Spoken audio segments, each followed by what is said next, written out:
Jammu and Kashmir police sub inspector का जो court case है उसकी हियरिंग रिसेंटली हुई थी।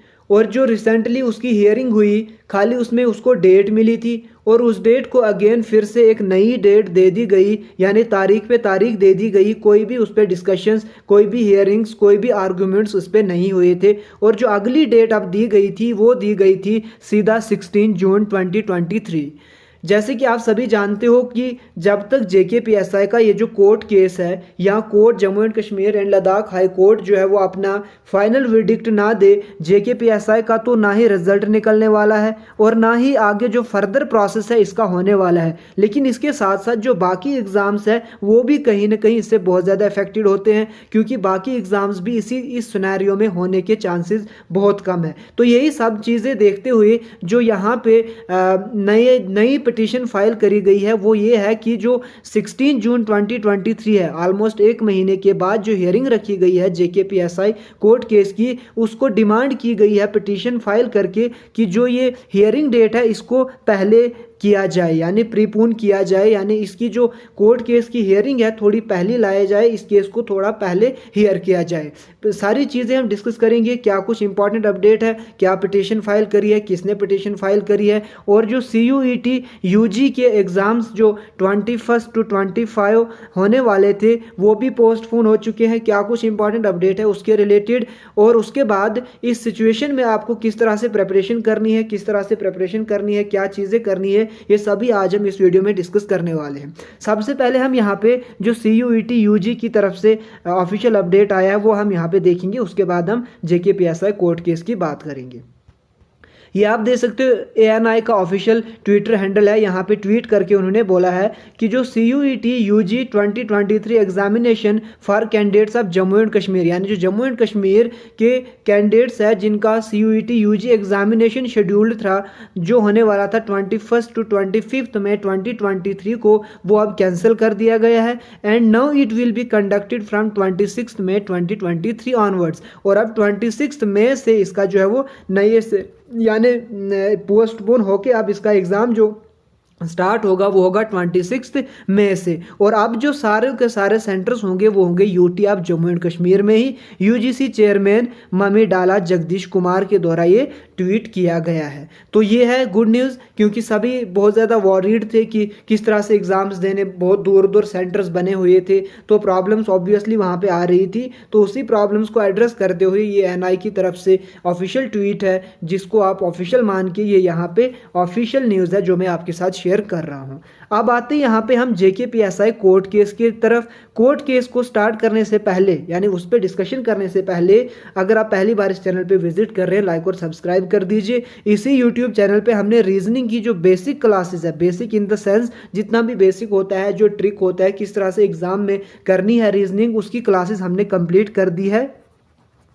अब मैं कल या परसों इसी रीजनिंग के जितने भी टॉपिक्स हैं, चाहे आप VLW के लिए प्रिपेयर कर रहे हो, VLW के सारे टॉपिक्स इसमें कवर्ड है, और अगर आप CSET के लिए भी प्रिपेयर कर रहे हो उसके भी जितने भी रीजनिंग के टॉपिक्स है वो सारे कवर्ड है। अब मैं एक मैराथन सेशन लेके आऊँगा, अराउंड वो होगा 2 या 3 आवर्स का या 2 to 2.5 आवर्स का होगा। उसमें मैं हर एक टॉपिक से, अगर जैसे 11 to 12 टॉपिक्स है या 15 टॉपिक्स है, हर एक टॉपिक से 10, 5 इतने क्वेश्चंस हम डिस्कस करेंगे, बिल्कुल बेसिक लेवल से। जो प्रीवियस ईयर आस्क्ड क्वेश्चंस होंगे वो हम डिस्कस करेंगे। तो वो मैराथन सेशन भी आप ज़रूर देखिए। उससे पहले अगर आपने बेसिक्स जो क्लासेस है वो अभी तक नहीं देखी है तो वो भी आप देखिएगा, आपको बहुत ज़्यादा हेल्प रहने वाली है। VLW का भी आपका सिलेबस कंप्लीट हो जाएगा, CSET के लिए भी जो रीजनिंग का पोर्शन है वो आपका कंप्लीट हो जाएगा।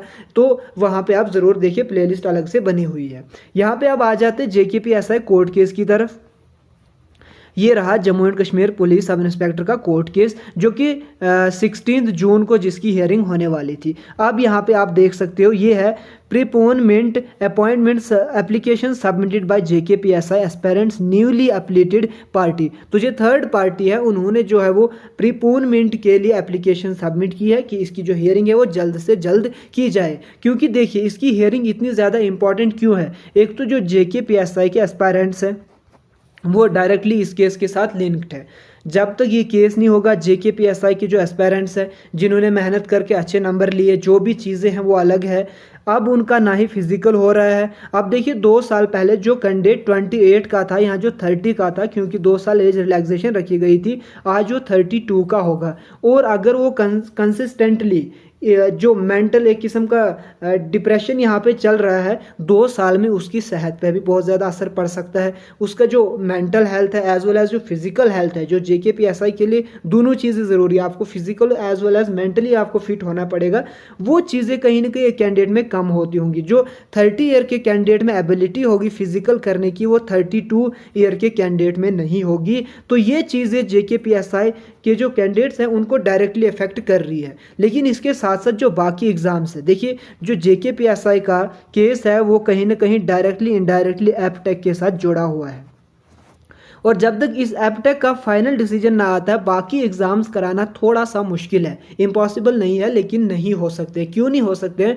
क्योंकि अगर JKSSB ने 1 साल के लिए टेंडर दिया है किसी कंपनी को, देखिए टेंडर देना एक लंबा प्रोसेस होता है। JKSSB ने क्या चीज़ें अडॉप्ट की वो अलग चीज़ है, लेकिन एक लंबा प्रोसेस होता है। उसको मेयरली ऐसे ही हम नहीं कह सकते हैं कि चलो एक तरफ से कोर्ट केस चल रहा है, दूसरी तरफ से किसी और एजेंसी से एग्ज़ाम करा देंगे, ऐसा थोड़ा सा मुश्किल होता है। अगेन मैं ये नहीं बोल रहा हूँ कि इम्पॉसिबल होता है, लेकिन ऐसी चीज़ें प्रैक्टिकली थोड़ी सी जो है वो मुश्किल होती है, ऐसी चीज़ें नहीं होती है। तो जाहिर सी बात है, जब तक जो Jammu and Kashmir police sub inspector या JE सिविल के रिलेटेड जो एपटेक का केस चल रहा है कोर्ट में, उसकी उसका फाइनल वेडिक्ट ना आए, ये एग्ज़ाम्स भी नहीं होंगे। तो सिंपल सी बात है, अब अगर जब एग्ज़ाम्स हो रहे थे, यानी 16 से जब एग्ज़ाम स्टार्ट होने जा रहे थे, सारे कैंडिडेट्स गए, प्रोटेस्ट किया, तो एग्ज़ाम पोस्टपोन हो गया, ठीक है। लेकिन क्या मेयर पोस्टपोन करना ही काफ़ी था? उसके बाद ना किसी ने ट्वीट किया। मैं किसी को नहीं बोल रहा हूँ, मैं खुद को बोल रहा हूँ, हम सबको बोल रहे हैं जो हम कंसर्न कैंडिडेट्स हैं या जो भी है। ये देखिए यहाँ पे ना उसके बाद हमने ट्वीट किया, ना हमने उसके बाद ऑर्गेनाइजेशंस जमा की कि फिर से हम कुछ ऐसी डिमांड करें एग्ज़ाम्स के रिलेटेड। जाहिर सी बात है, अगर हमने तब ये चीज़ें डिमांड करी कि एग्ज़ाम को पोस्टपोन किया जाए, ठीक है, और अब अगर एग्ज़ाम पोस्टपोन हुआ और अगर केस कोर्ट में है, तो अब हमें समझना चाहिए कि कोर्ट में टाइम लगता है। मैंने आपको पहले भी एक डाटा रिवील किया था जिसमें मैंने आपको बोला था सुप्रीम कोर्ट में कितने केसेस पेंडिंग है, हाई कोर्ट में कितने केसेस पेंडिंग है, कैट जम्मू में कितने केसेस पेंडिंग है, कैट श्रीनगर में कितने पेंडिंग है। तो ये सारी चीज़ें अफेक्ट करती है सारी जो जितने भी केसेस होते हैं ना उन सब को, और उन्हीं केसेस में हमारा जो JKPSI का केस है या जो एपटेक का केस है वो भी अफेक्ट हो रहा है, उस पर भी चीज़ें हो रही है, तो टाइम लगना है। लेकिन यहाँ पे एक थोड़ी सी चीज़, अगर ये जो पोस्टपोनमेंट के लिए एप्लीकेशन सबमिट करी गई है, अगर ये एक्सेप्ट होती है, देखिए इसको भी टाइम लगेगा। ऐसा नहीं है कि ये एक्सेप्ट होगा फिर दूसरे दिन इसकी हेयरिंग रख ली जाएगी, तो ये उतना ज़्यादा मेरे हिसाब से बेनिफिशियल नहीं रहने वाला है। लेकिन एक अच्छा स्टेप है, अगर 15 दिन भी पहले हियरिंग होती है तो वो भी एक अच्छी चीज़ है। अब ये एक्सेप्ट होना चाहिए, जिस दिन भी इसको लेंगे तो ये एक्सेप्ट होनी चाहिए। जो ही एक्सेप्ट होगी तो आई होप कि जल्दी से जल्दी इसकी हियरिंग हो जाए। अगर हियरिंग हो जाएगी तो जाहिर सी बात है, एक हियरिंग या 2 हियरिंग जितने भी टाइम लेगा, Jammu and Kashmir and Ladakh high court कम से कम डिस्कस तो करे इस केस को। अभी तक तो डिस्कस ही नहीं किया है जब से दोबारा से सिंगल बेंच के पास आया हुआ है। तो ये चीज़ें डायरेक्टली इनडायरेक्टली फाइनल अगर देखें हम, कैंडिडेट पे ही इफेक्ट करती